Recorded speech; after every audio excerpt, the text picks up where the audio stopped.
Cutlet খাওয়ার ইচ্ছে হলে এই রকম ক্রিস্পি অথচ ভেতরে নরম কম সময়ে এই রকম হেলদি কাটলেট বাড়িতে বানিয়ে যত খুশি মন ভরে খেতে পারবেন।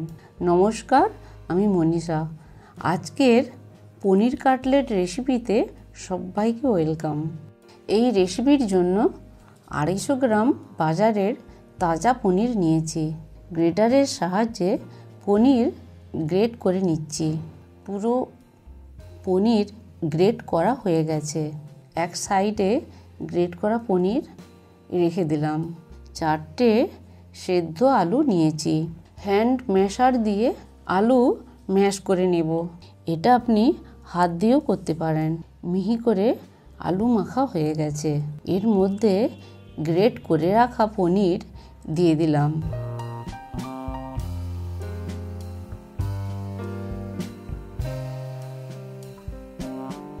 পরিমাণ মতো নুন, 1 বাটি কুচনো ফ্রেশ ধনিয়া পাতা, 4-5টা কুচনো কাঁচা লঙ্কা দিয়ে দিলাম।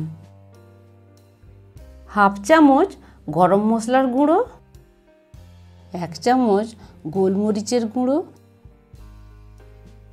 1 চামচ আদা বাটা দিয়ে সব কিছু একসাথে এবার মেখে নেব।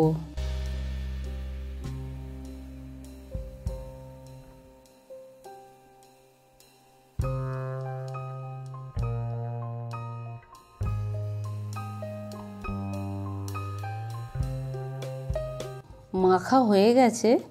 এখন কিছুটা পরিমাণ কাটলেটের ডো হাতে নিয়ে লেচি বানিয়ে নেব। চেপে চেপে চৌকো আকারে কাটলেট এইভাবে বানিয়ে নেব।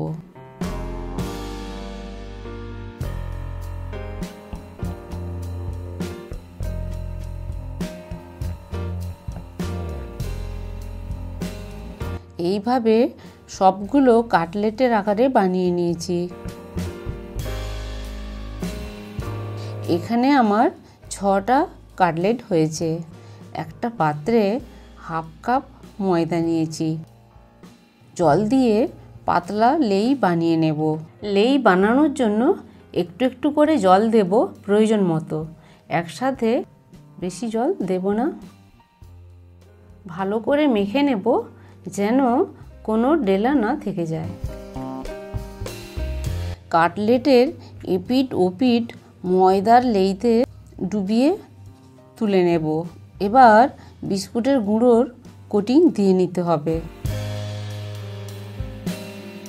বিস্কুটের গুঁড়োর কোটিং দিয়ে নিলাম।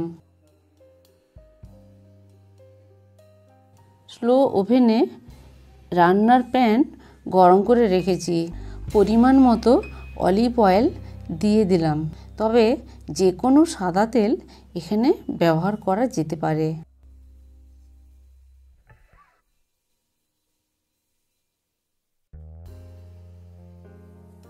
তেল ভালো করে গরম হওয়ার পর বিস্কুটের কোটিং করা কাটলেটগুলো তেলে এবার ছেড়ে দিলাম। স্লো ওভেনে কাটলেটগুলো ভাজতে হবে। ধীরে ধীরে ভাজা হবে, না হলে বাইরের দিকে ভাজা হয়ে যাবে অথচ ভেতর কাঁচা থেকে যেতে পারে। খুন্তি দিয়ে কাটলেটের উপর তেল ছিটিয়ে দিচ্ছি।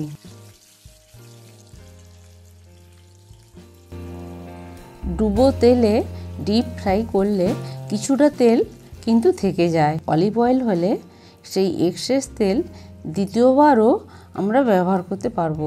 একটা সাইড লাল করে ভাজা হলে কাটলেটগুলো উল্টো পিঠ করে দিলাম। ধীরে ধীরে এবার উল্টো পিঠ ভাজা হতে থাক।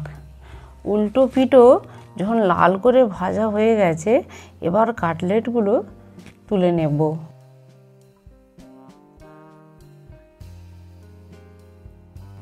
বাকি 3টে কাটলেটও এইভাবে ভেজে নেব।